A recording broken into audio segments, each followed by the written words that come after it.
هي الحلقات تحفظني بآيات من القرآن، هي الحلقات تملأني بحب المصطفى العدنان، هي الحلقات تحفظني بآيات من القرآن، هي الحلقات تملأني بحب المصطفى العدنان، وأخلص نيتي دوما لرب واحد ديان بروح ملؤها طهر. Sure Al-A'raf tefsiri 152. ayetinden başlayıp okuyayımız inşallah. Bismillah, elhamdülillah ve salatu ve selam ala Resulillah ve ala alihi ve sahbihi ve sellem. Esselamu aleyküm ve rahmetullahi ve berekatuhu. Tevende dehtanlığa İbn Kesir rahimahullah'ın Kur'an-ı Kerim tefsiri Uygur iş tercümesi A'raf suresi 152. ayetinden başlayıp okuyayımız inşallah. Ba'de euzu billahi mineşşeytanirracim. Şübhisiz ki mozayını ma'bud kılganlar Rabbinin gazabına uçraydı. Bu dünyada xarlıqda qalıdı. Allah'a böhtan qılğıçılarga biz muşundaq jaza berimiz. Yaman işlarni qilib qo'yib, keyin tavba qilgan va iymonda samim bo'lganlarni tavbasidan keyin Rabbing albatta mag'firat qiladi, ularga rahim qiladi. İsrail avlodining mozayga ibodat qilishi orqali Allah Taala'nın g'azabiga uchrashi bo'lsa, tavba qilish yuzasidan ularning ba'zisini o'ltirmagicha Allah Taala'nın ularning tavbasini qabul qilmaganligidandir. Bu vaqtda Allah Taala mundaq deydi. Öz vaqtida Musa öz qavmiga: "Ey qavmim, sizlar mozayni ma'bud qilib, haqiqatan o'zinglarga zulm qildinglar. Yaratquchinglarga tavba qilinglar. Mozayga cho'qinganlarni o'ltirsin" dedi. Mundaq qilish yaratquchinglarning dargohida sizlar uchun yaxshidir. Allah tavbanglarni qabul qildi. Allah tavbani haqiqatan bakmi qabul qilg'ichidir, nihoyatda mehribondir. Hamda Allah Taala ularga dunyoda xor va tuvan yashashni putib etdi. Allah'a böhtan qılğıçılarga biz muşundaq jaza berimiz. Yani bu xarlıq din namı bilen bir yeni işni bid'atni tutup çıkan kişilerge mi yetidi. Yani bu xarlıq din namı bilen bir yeni işni bid'atni tok çıkan kişilerge mi yetidi. Ular yetadigan xarlıqning asri hatta ularning yelkillarida ko'riladi. Bu vaqtda Hasan Basri mundaq dedi: din nam bilan yangilik paydo qilguvchilar yo'rg'ilab mangan at qichirlarning ustida bo'lsa-mu, xarliqning asri hatta ularning yelkillarida ko'rildi. Eyyub Saxti yani Ebu Qalabe Cermen'in Allah Taala'nın namı bilen qasam ki bu ayetning hükmü ta qiyomatgacha din namı bilen yangilik bid'at paydo qilgan har bir kishi uchun umumiydir deganligini rivoyat qiladi. Sufyan ibn Uyayna din namı bilen yangilik paydo qilgan har bir kishi xarlangıcıdır dedi. Ondan Allah Taala bendileri içinden qandaq bir günah işini qilgan, meyli u günah küfürlük qilish yoki shirk keltirish yoki munofiqlik qilish va yoki musulmonlar topidan ayrilib olish bo'lsin, u gunohlari uchun chin dilidan tavba qilib, buningdan yongan kishi bo'lsa, u kishining tavbasini qabul qiladiganligidan bishorat berib, bu qissasining oxirida mundaq dedi: Yaman ishlarni qilib qo'yib, keyin tavba qilgan va iymonda samim bo'lganlarni tavbasidan keyin Rabbing albatta mag'firat qiladi, ularga rahim qiladi. İbn Abu Hatem mundaq rivoyat qiladi: Abdullah ibn Mas'ud radhiyallohu anhu bir ayol bilan yaman ish qilib qo'yib, bunun bilan to'y qilmoqchi bo'lgan kishining hukmi haqida so'ralganda bu oyatni 10 qitim o'qib, u kishini u ayol bilan to'y qilishqimi buyurmadi va to'y qilmaslikdanmi to'smadi.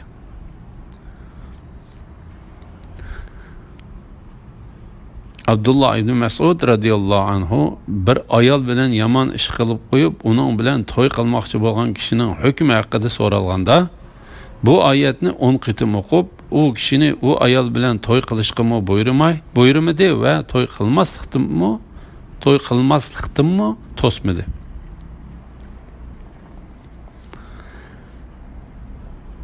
Musa g'azabi besilgandan keyin yerda yotgan Tavrat taxtlarini oldi. Uningda Robbidan qo'rquvchilarga hidoyat qilindi va rahmat qilindi deb yozilgan edi. Musa alayhisalomning ochiqi yonganda taxtlarni qo'liga olganlik to'g'risida ko'plagan tafsirshunos olimlar mundaq dedi. Musa alayhisalom taxtlarni yerga tashlaganda sunib ketgan edi. Ondan ularni yerdan terib olgan edi. Şuna bazı salaf olimlari Musa alayhisalom yerdan terib olgan taxtlarda Robbidan qo'rquvchilarga hidoyat qilindi va rahmat qilindi deb yozilgan xatlar uchratdi. Ammo uning tafsiloti yo'qolib ketdi. U taxtlarning parchalari toki islom dini kelguncha Isroil avlodining Yahudiylarning davlat xazinalarida saqlangan deydi. To'g'risini Alloh bilguchidir. Alloh taolo Musa g'azabi besilgandan keyin yerda yotgan Tavrat taxtlarini oldi. Uningdan Robbining qo'rquvchilarga hidoyat qilindi va rahmat qilindi deb yozilgan edi deb xabar bergan. Ham u taxta jannatdan chiqqan yoqutdek esil tashlardan tursa, Musa alayhisalom uni tashlaganda sunib ketdi. Deyishga qandoq keskin paket bordi?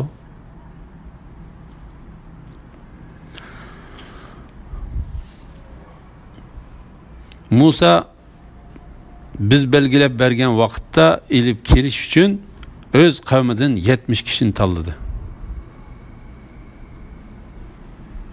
Ularga zilzila yuzlanganda Musa, Rabbim xohlagan bo'lsang ularni va meni burunla halok qilgan bo'lading.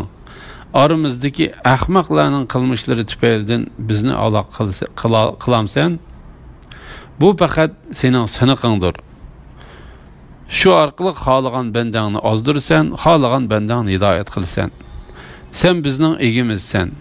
Bizga mag'firat qilgin, rahim qilgin. Sen eng yaxshi mag'firat qilguvchisan. Bizga bu dunyoda va oxiratda tegishli yaxshilik qilgin. Biz haqiqatan sana tavba qildik dedi. Musa alayhisalomning Isroil avlodidan 70 kishini Allah belgilab bergan vaqtda ilib berishi va ularning halok qilinganlik to'g'risida. Bu oyatning ma'nosi haqida Ali ibn Abu Talha ibn Abbas radhiyallohu anhumaning mundaq deganligini rivoyat qiladi. Alloh taolo Musa alayhisalomni Isroil avlodidan 70 kishini tanlashga buyurdi. Shuning bilan Musa alayhisalom 70 kishini tanlaydi. Ularning Robbi Alloh taologa ularning Rabbi Alloh taologa duo qilishi uchun ular ichidan biri ularga duoda boshlamchi bo'ladi.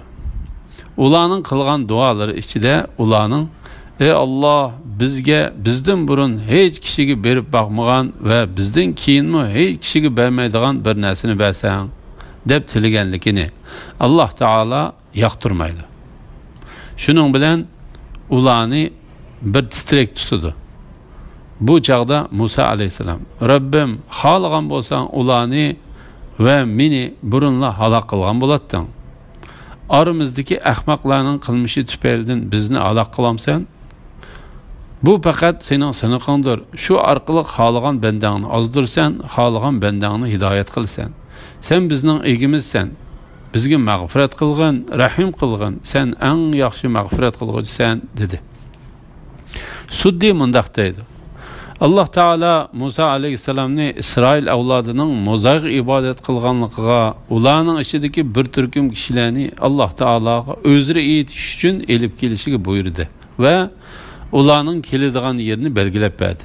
Musa aleyhisselam şu hamalla kavm içidin 70 kişini tanladı. Ondan ularni Allah Taalaga özü etişi üçün elip mаңdı. Ular belgilep berilgen yerge kelgende, ey Musa, Allah'ını op uçuk görmegice sana hergiz işenmeyimiz dedi. Çünkü sen Allah Taalaga söz kıldın. Şundak boğan iken Allah Taala'nı bizge körsetken dedi. Ondan ularni çakmak soktu. Ularning hemmisi öldü. Musa aleyhisselam yığılıp durup Allah Taala'ga dua kılıp, ya Rabbim, ey Rabbim, sen İsrail avladı içideki en yaxşı kişilerini ala kılıp ettin. Men kavmimnin yeniği bağanda ulağa kandak cevap vermen. Rabbim, halıgan bolsan ularni ve meni burunla ala kılgan bolattın. Aramızdaki ahmaklarının kılmış tüpeyliden bizni ala kılamsen dedi. Muhammed İbni İshak mındaktaydı. Musa aleyhisselam İsrail avladı içideki yaxşısının yaxşısıdın 70 kişini tallap, Allah Teala size belgilep bergen yerge berip, size ve kavmınla kılıp koygan günahınla üçün Allah Teala'dan keçirim soranla, roz tutunla, pakizlanınla ve kiyimlerinla pakizlanla dedi. Ondan keyin Musa aleyhisselam ularni Allah Teala belgilep bergen vakitte Tur Sina teği elip geldi. Musa aleyhisselam Allah Teala bilen uçuruş üçün Allah Teala ruhsat kılgan ma'lum bir vakitte kiletti. O 70 kişi Musa aleyhisselam ularni buyurgan işini kılıp Musa aleyhisselam bilen Allah Teala'ga uçuraşmakçı bulup Tur Sina teği kelgende Musa aleyhisselamga sen bizge Rabbimizning sözünü anlatkın dedi. Musa aleyhisselam ma'qul şunda qilay dedi. Musa aleyhisselam Sina teği yaqinlashib edi. Tağ üstüge bir bulut kelip tağ üstüdeki boşlukni qaplab oldu. Musa aleyhisselam aşı bulut tumanları içiga kirib qavmiga tağga yaqin kelinglar dedi. Musa aleyhisselamga Allah Teala söz kılganda Musa aleyhisselam tarafga osmondan odamning ko'zi qarashga qodir bo'lolmaydigan chaqnab turadigan bir nur tushdi. Şuna Musa aleyhisselam bilen o 70 kişi otursiga bir to'saq qilindi. Ular taqqa yaqinlashdi. Hatta ular yaqinlashib tumanliq bo'lib ichiga kirganda tumanliq bulut ichiga kirganda sajda qilgan holatda yerga yiqildi. Shuning bilan ular Allah Taalaning Musa aleyhisselamga onu qil, bunu qilma deb buyurgan ishlarining hammasini angladi.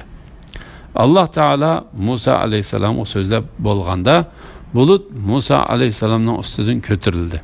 Musa aleyhisselam ularning yeniga keldi. Ular Musa aleyhisselamga, ey Musa, Allah Taala'nı op uçuk görmegice sana işenmeyimiz dedi. Şunun bilen ularni çakmak soktu da ularning ruhları tenlerden ayrılıp öldü. Şunun bilen Musa aleyhisselam Rabbiga yalvarıp ve dua kılıp, Rabbim xalığan bolsan ularni ve meni burunla alaq kılgan bolatdan. Aramızdaki ahmaklarının kılmış tüpeylidin bizni alaq kılamsan dedi. Yani ular ahmaklık kıldı. Şu ahmaklıkı tüpeylidin bularni alaq kılamsan. İbn Abbas, Katade, Mücahid ve İbn Cerir qatarlıqlar mundaqdaydı. Ularni bir titrek tuttu. Çünkü ular kavmi muzayg ibadet kılganda ulardan ayrılıp mı çıkmagan yoki ularni tosap mı ketmegen idi. Ularning şunda kılganlıqı Musa aleyhisselamning Rabbim xalığan bolsan ularni ve meni burunla halak kılgan bolatdan aramızdaki ahmaklarning qilmish tüpeylidin bizni halak kılamsan degan duasının mazmunidan ko'ribilishga bo'ladi. Bu faqat senin sınıqındır. Şu arqılıq xalığan bendağını azdırsan, xalığan bendağını hidayet kılsan. Yani barlıq işler senin buyruğun boyunca boludu. Bütün hükümle sana qaraşlıqdır. Senin xalığının boludu. Sen xalığan kişini azdırsan, xalığan kişini doğru yolga başlaysan. Sen azdırıp etken kişini hiç kim doğru yolga başlayalmaydı. Sen doğru yolga başlayan kişini hiç kim azdırıp etelmeydi. Sen berişini xalımıgan nərsini hiç kim berelmeydi.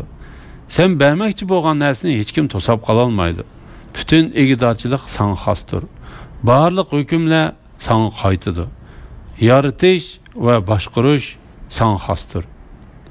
Sen bizning egimizsan, bizga mag'firat qilgin, rahim qilgin. Sen eng yaxshi mag'firat qiluvchisan. Kimiki duosida Alloh taoladan mag'firat tilash bilan birga Alloh taolaning rahmatini tilasa, uning Alloh taolaning rahmatini tilaganligidan buningdan keyin burun qilib solgan gunoh ishlarini qayta qilmaslikni tilaganligini bilib olishga bo'ladi. Yuqorida qilingan duo ularga kelgan titrek tutish va chaqmoq so'qishdek Alloh taolaning g'azabini ulardan qaytarish uchundir. Endi ularning qilmoqchi bo'lgan tuvandagi duosi aslidagi Alloh taoladan tilamoqchi bo'lgan narsalarini tilash uchundir. Bizga bu dunyoda va oxiratda tegishli yaxshilik qilgan, ya'ni bizga dunyoda va oxiratda yaxshilik ato qilgan. Biz haqiqatan sana tavba qildik. İbn Abbas, Said ibn Jubayr, Mujahid, Abu Aliya, Zahhak İbrahim Taymi, Suddi, Qatada va boshqalar bu oyatning ma'nosi biz gunohlarimizni tashlab sen tarafga qaytdik deganlikdir dedi. Allah aytdi: Azabım bilan bandilarimdan xohlagan kishini azoblayman. Mening rahmatim maxluqotning hammasiga o'rtaqdir. Rahmatimni kufrdan va gunohdan saqlang'uchilarga, mollarining zakatini beradiganlarga va bizning oyatlarimizga iymon etadiganlarga tegishli qilaman. Alloh taolaning rahmatining Allah Taala'nın ayetleriga ve payg'ambariga ishongan ve zakatlarni ado qilgan taqvodorlarga bo'lganligi to'g'risida. Allah Taala Musa alayhisalomning bu faqat sening siniqingdir degan so'ziga qayta javob berib mundaq deydi: Azobim bilan bandilarimdan xohlagan kishini azoblayman. Mening rahmatim maxluqotning hammasiga o'rtaqdir. Ya'ni men xohlaganimni qilaman va xohlaganim bilan hukm chiqaraman. Muşunda qilishimda mening ma'lum hikmatim bor. Mushu ishlarda men odildirman. Uningdan boshqa hech qanday iloh yo'q va shirk yo'q zot Alloh hamma ayib nuqsondan pokdir. Mening rahmatim maxluqotning hammasiga o'rtaqdir. Bu oyat hamma maxluqotlarga o'rtaq va hamma maxluqotlarni o'z ichiga olgan bir oyatdir. Bu oyatning ma'nosi arishni ko'tarib turg'uchi va uning atrofidagi farishtalarning qilgan so'zidan xabar bergan Alloh taolaning tuvandagi oyatning ma'nosiga o'xshaydi. Rabbimiz sening rahmating va ilming hamma narsani o'z ichiga oladi. İmam Ahmad Jundub radhiyallohu anhuning mundaq deganligini rivoyat qiladi. Sahrolik bir arab kelib to'gisini cho'ktirib bog'lab qo'yib Peygamber aleyhisselamның arkasında durup namaz okudu. Namaz ahırlaşkandan keyin o kişi tövgüsünün qışığı berip, onu yeşip, onun minip ünlük avazda: Ey Allah, bana ve Muhammed'e rahmet ata qılgın, bizge ata qılgan rahmetinge hiç kimni şirik qılmagın dedi. Peygamber aleyhisselam sahabelara: O gumrahlıktı mı, ya ki onun tövgüsü gumrahlıktı mı? Sizler onun sözünü anladınlar mı? Dedi. Sahabeler: Anladık dedi.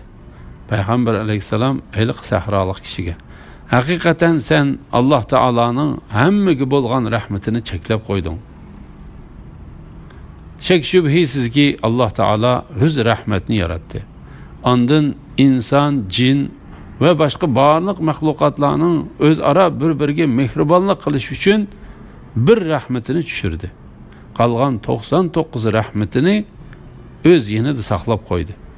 Sizlarchi u kishi gumrohlikdimi yoki to'g'isi gumrohlikdimi dedi. İmam Ahmad Salman radhiyallohu anhudan Peygamber aleyhisselamning mundaq deganligini rivoyat qiladi: Allah Taala'nın öz rahmeti var. Şu rahmetler ichidagi bir rahmet bilan barliq mahlukatlar bir-biriga rahmet qilishidi. Shu bir rahmetning sababi bilan yirtqich hayvonlarmu ballarga mehribonlik qildi. Alloh taolo qolgan 99 rahmatini qiyomat kuniga ilib qo'ydi.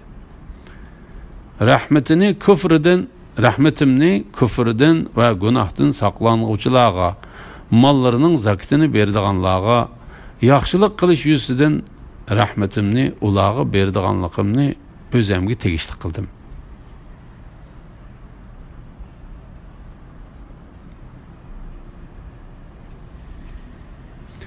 Rahmetimni kufrdan va gunohdan saqlanuvchilarga, mollarining zakatini berdiganlarga va bizning oyatlarimizga iymon etadiganlarga tegishli qilaman.